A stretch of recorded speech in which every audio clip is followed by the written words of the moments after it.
Welcome to another edition of the Gary Neville Podcast. A week's a long time in football.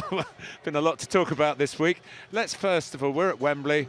We've just seen Manchester City make a piece of history by winning the Carabao Cup for a fourth time in a row. Liverpool did it back in the 80s, but they've matched that achievement now. 8 wins, they've also matched Liverpool's achievement. And 1-0 perhaps flatters Tottenham. It does. I think that you have to just recognise Manchester City's outstanding football, the outstanding achievement of winning this trophy 4 times on the bounce. Pep Guardiola's outstanding record in cup competitions, 14 now and 1, 14 victories, 1 defeat in 15 finals. It's absolutely out of this world, and the football that they play is magnificent. It really is. Tottenham were quite passive for the whole game. It was beyond them, really. A dispirited performance in some ways in the final. I mean, that's maybe being a little unfair because you're playing against a team like City, but they've got some fantastic players, Spurs, and I expected a little bit more from them. They've obviously lost their manager this week. It's been an incredibly difficult week for, I think, most clubs that have been dealing with this issue of the European Super League, so we don't know what impact that has had. Obviously, losing the manager, playing against a great team, all those things are factors. But they've lost their coach. They've lost the coach. Mauricio Pochettino, I think, was a great coach for these players, or for many of them. And they've just lost that ability to understand how to play with each other. They look like a team that are now reacting to what the other team do rather than having their own idea. You know, when I used to watch Spurs under Pochettino, I always thought that there was a plan, there was an idea, and they've gone to become a group of players who don't have an idea at this moment in time, and I think that they're going to need a new coach to get that back. And I think in this country we're not the greatest at celebrating the team that's the best. We always want to knock them off their perch, but a few words on what Manchester City are achieving. They've still got PSG to come, with Manchester United drawing at Leeds today. They're that much closer to clinching the Premier League. It will be looked upon in years to come as an extraordinary golden era. It is, Martin. I think the manager, you please check me here if I'm getting carried away, that I think they may have the greatest manager of all time when we look back in sort of 10, 15, 20 years' time. Just the way in which he's infiltrated countries and dominated football, but also influenced others. I don't think I've ever seen it. And you look at how he's won now in 3 different countries. He's dominating now in this country. He's going to win the league title very soon in the next couple of weeks. That's 3 in 5 years it would be. They're massive achievements, playing the way in which obviously they play as well, which is with technical players, dominating possession. The big one is the Champions League. Obviously a huge couple of weeks coming up for Manchester City against PSG, because if they were to win that, then they'd have a great chance. And that would be, I think, the sort of the cherry on the icing on top of the cake of Pep Guardiola's reign at Manchester City. Because I don't think he can leave without winning it. It would feel incomplete if he didn't leave if he left this country without winning the Champions League. I know that happened in Germany, but I think here Manchester City will give him the time to do it, and it almost feels like he has to sort of say that the job's done. I came to do this, and this is what I've done, and look how I did it. But Manchester City and Spurs have been part of this week, which, to use your phrase, has left a nasty taste in mouths. And where are we a week on, Gary, with it? I mean, we've been able to commentate on the game fairly, and I hope honestly, as a football match. Had the Super League gone through, that would have been very difficult for us to do, I think, but it hasn't gone through. But there's still rumblings from Madrid in particular that this hasn't gone away. How do you see it? Yeah, I must admit, Martin, I've struggled with that game a little bit today to commentate on it. I think during the game, I never once mentioned the Super League, because I think it was right that the players on the pitch have had nothing to do with it, the coaches on the bench, and certainly the fans in the stadium and the fans listening at home. So I think we've got to make sure that what we do is cover the football match.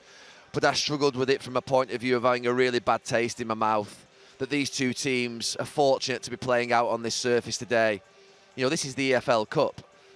They would have destroyed the EFL if they'd have basically pulled off what they tried to do. And I've said it, I think, a couple of times now. The sorry isn't enough, because we've still got very powerful individuals in Europe saying that these teams are not leaving the Super League. They've signed up, they're in binding contracts, and that this is going to come back. And these are people who don't take no for an answer. You know, Perez and Laporte at Barcelona and Real Madrid don't take no for an answer.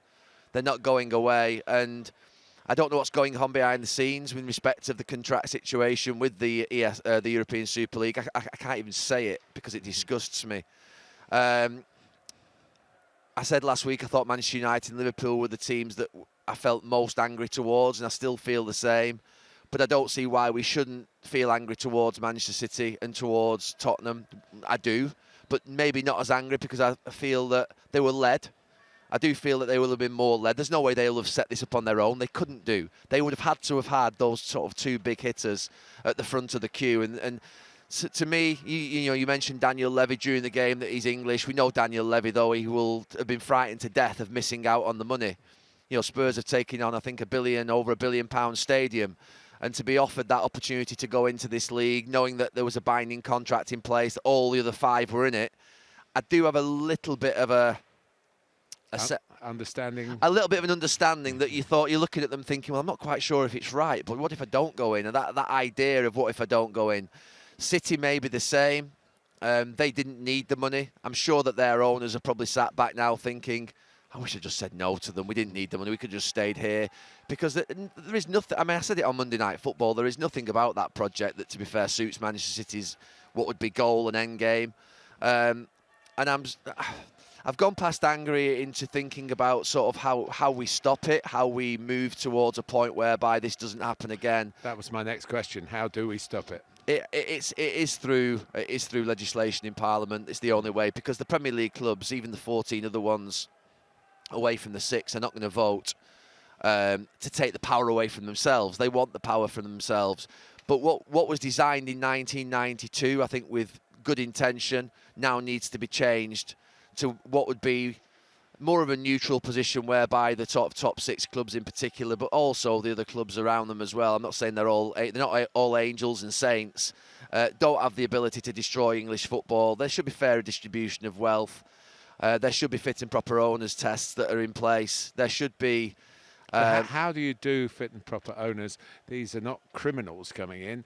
What kind of factors do you put in to say, well, you're actually not good because you're going to come and asset strip, or you're going to come and want to go into a European Super League?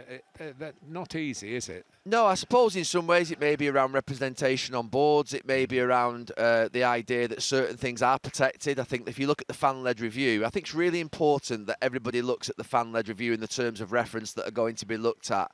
And it does say that things that could be protected, that are important to communities and football clubs beyond what would be money. To me, they're the things that I think, I'm not against the modernisation of football, and I'm not against money in football, but I do think we have to have a fair playing field. And what was attempted last week really was dangerous for English football.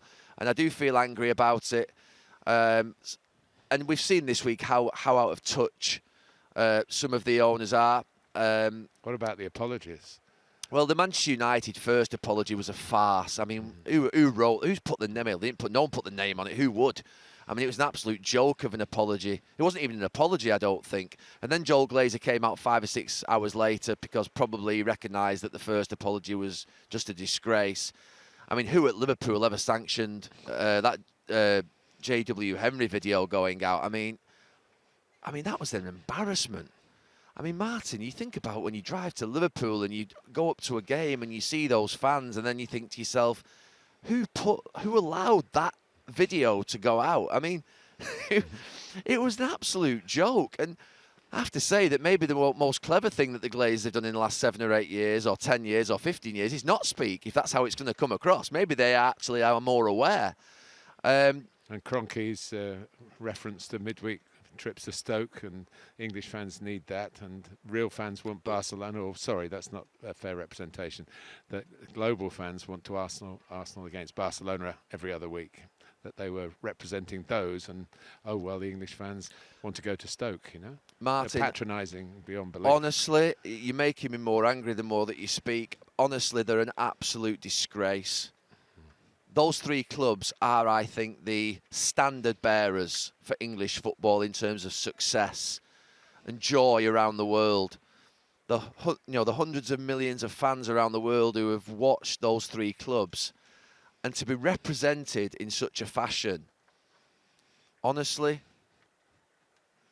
it's... But they don't get it, do they? I guess what the English fans led by your good self and Jamie Carragher and many others from our industry as well, and broadcasters, I think, all united, the fans united.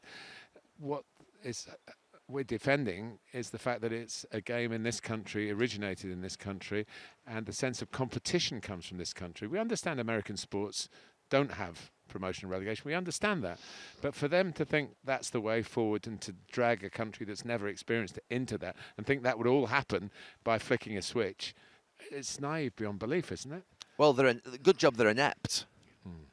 It's a good job they're inept. I mean, these people have misrepresented the clubs. They've misunderstood the English fan, the football fan, the consumer, as they would call them. The customer. The customer. Look, I said last week that I've stayed quiet on the Glazer family, on Kroenke, on FSG and other American owners for the last sort of, what would be 15 years, because the reality of it is we can't decide who buys a football club. We can't. I own a football club. We cannot decide who buys a football club. I never thought they would try, and I knew they would always try and extract more money. Come on, let's be clear. We're not naive enough to think they weren't going to try and extract more money, that they were in it to make profit. We knew that. However, but their profit comes with a massive debt for the football club. It does. But we knew that, and we can't stop that. However, the idea that they would try and Americanise our football to the point whereby they would destroy it forever, the pyramid, the relegation and promotion, the idea of certainty of revenue, the idea that you cannot allow other teams into a competition. I was mentioning before to Jimmy Floyd Hasselbank in the piece that I was doing into the studio before the Man United Leeds game, where you're talking about Dutch football, Ajax, PSV Eindhoven, Feyenoord, unbelievably huge clubs, Bayern Munich, Borussia Dortmund, Hamburg, Cologne, institutions of football clubs.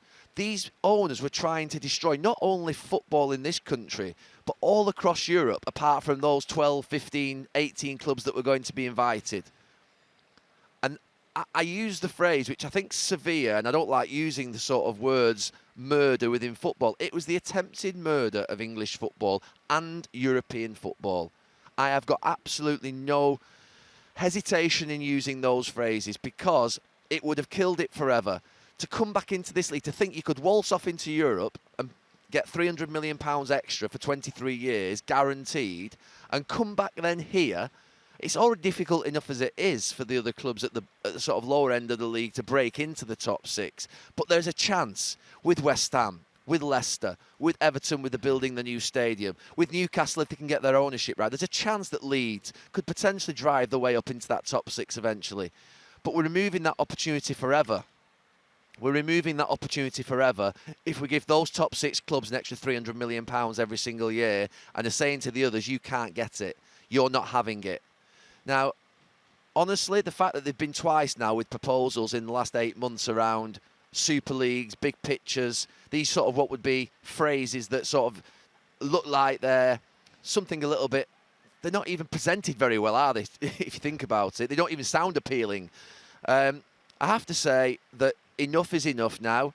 They've spiked the royal family, they've spiked number 10, they've spiked the leader of the opposition, they've spiked the Liberal Democrat Party, they've universally united everybody in this country, football fans, non-football fans, governments, royal families, into thinking we've got to now put protections in place and manage these 6 clubs and other clubs as well that maybe have an intention to do what they were going to do. Can that be done? Yeah, it can be done, Martin, absolutely. It will need a massive amount of support. It will need a strong government that are willing to act and step in and intervene, and I've always called for it. But what's quite clear is that you cannot trust the stakeholders in this country to collaborate together and work together for a fairer game, because the power base of football in this country is with the clubs, the top 6 clubs, and eventually they will get their way. We know they bring the most money in. But 20 years ago, that was Nottingham Forest, or 30 years ago, that was Nottingham Forest. It was Aston Villa, it was Everton. It wasn't Manchester City and Chelsea. Who's to say in 30 years' time that isn't going to be another 3 clubs? Who's to say that someone's not going to grab Newcastle and Sunderland, those fire pits of football, those hotbeds of football, and bring them up and let them rise and grow to be the greatest clubs in this country, or near to being the greatest clubs in this country once again? As soon as we have this league whereby they're all taking 300 million quid, Newcastle and Sunderland can never rise. because they become unappealing. And we've got to make sure that every single club and every single city in this country has the ability to be appealing, because football is huge in the community.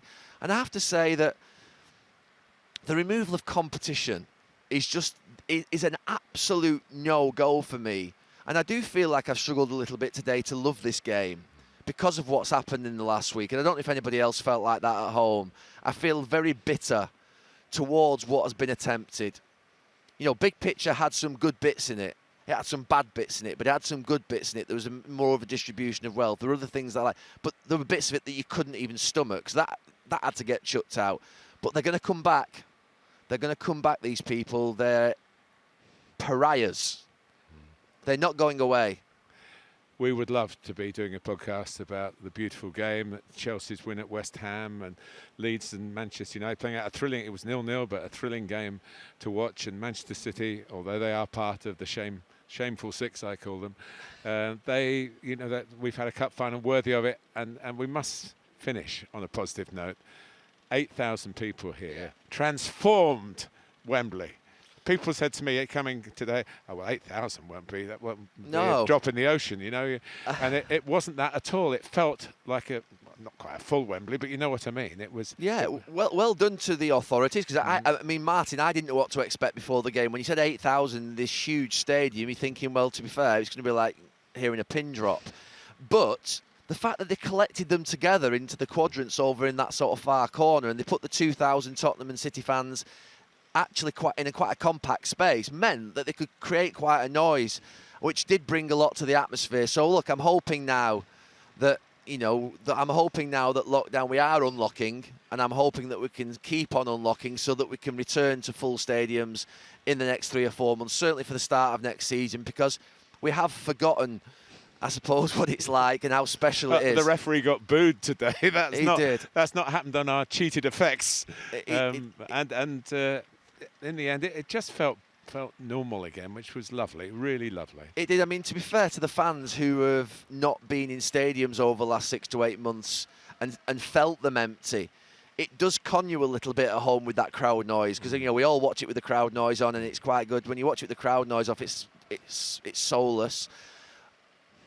But to actually be in this stadium with no fans in here and watch a football match, and then think that there'll be 85, 90,000 back in, and how it will be when it first starts up, it is going to be an emotional. It's going to be an emotional time, because I think those first few weeks are going to be really special. But we move forward to next weekend, and there's going to be a social media boycott by the Premier League, the clubs, and the EFL. What do you make of that? I think it's needed. I think there is a movement needed. I think there have been quite a few people highlight this week that if the same outrage applied to racism as there has been to the European Super League, then we might be making a dent into that a lot quicker than we have been. So I think it's absolutely right. I think it's important that the Super League doesn't disappear off the agenda, but it's absolutely critical that we deal with this issue of racism in this country. And I'm not saying that we can deal with it through football, and I'm not saying that we can eradicate it through football, but I know that football can create huge social change. But what it can do is start to set a precedent around punishments and how severe it is, and the fact that it is unacceptable. And social media companies, even UEFA, FIFA, their punishments for, or lack of punishment for what would be major offences needs to change. And I think that's the first thing. We've got to accept that this is a crime. It's a major crime. And it creates inequality, lack of inclusion. And that when we start to deal with it properly, we'll start to see that there is a belief that this is not something you can get away with anymore, which I have to say, when you see the paltry fines that have been handed out by authorities, or you see the fact that people get banned for 2 days off social media or whatever it may be for racist language, it's unacceptable. It cannot happen. So I think football can lead. I'm happy that it's doing it. And to be fair, next weekend, I think all of us from Friday at 3 o'clock until Monday, I think it is at 11:59, we'll be off social media.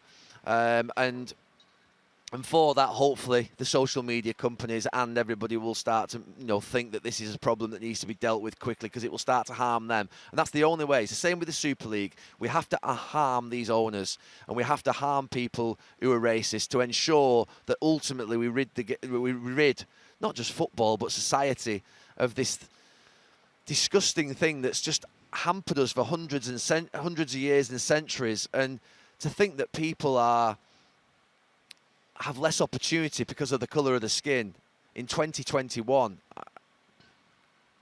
we've got huge problems. And we wanted to finish on a positive note, but I believe that is a positive note to say that, next weekend it's a very positive thing that the Premier League, the EFL and the clubs are doing. Keep on crusading. Thank you. Thanks, Gary. Thank you.